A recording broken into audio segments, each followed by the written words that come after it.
Une image en direct dans le live BFM. Ils ont signé Emmanuel Macron et Angela Merkel 56 ans après le général de Gaulle et Konrad Adenauer.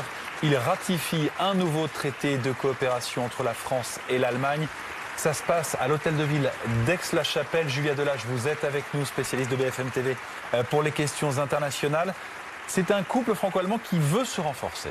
Effectivement, c'est 56 ans après le premier traité, une façon d'acter une nouvelle fois des principes forts. Ce traité, il fait 28 articles, 7 chapitres qui énoncent en fait tous les domaines dans lesquels cette coopération va pouvoir s'appliquer. Donc le président de la République de France, Emmanuel Macron, a expliqué que un des gros axes serait notamment la défense. Il veut une coopération de défense entre la France et l'Allemagne, notamment aussi pour des questions évidentes de sécurité, renforcée entre les deux pays. Mais la défense n'est pas le seul domaine. Il y a aussi évidemment les transports. On sait qu'il y a notamment un tramway qui traverse déjà la frontière. Et bien tout cela va continuer. Les domaines de la culture, de l'éducation. L'idée étant même que à terme, un maximum d'enfants puissent être bilingues dans ces zones transfrontalières. Les hymnes de chaque pays, l'hymne européen également, seront joués.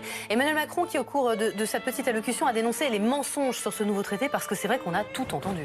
Effectivement, des contre-vérités qui ont été diffusées notamment sur les réseaux sociaux par des comptes anonymes, mais pas seulement, aussi des comptes de personnalités politiques. Donc beaucoup d'erreurs. On peut en dire notamment 3. La première qui est la plus importante, je dirais, c'est que non, la France ne laissera pas à l'Allemagne son siège au Conseil de sécurité de l'ONU. Pour une raison simple, évidente dans un premier temps, c'est que pour cela, il faudrait une révision de la Charte des Nations Unies. Donc ce n'est pas du tout à l'ordre du jour et de toute façon, ce n'est pas du tout l'idée du texte. L'idée du texte, c'est plutôt d'opérer des échanges de hauts fonctionnaires dans les équipes qui travaillent dans ce pôle du Conseil de sécurité de l'ONU. Et ce qui est vrai aussi, c'est que l'objectif à plus ou moins long terme, c'est de soutenir l'Allemagne pour favoriser son entrée au Conseil de sécurité de l'ONU.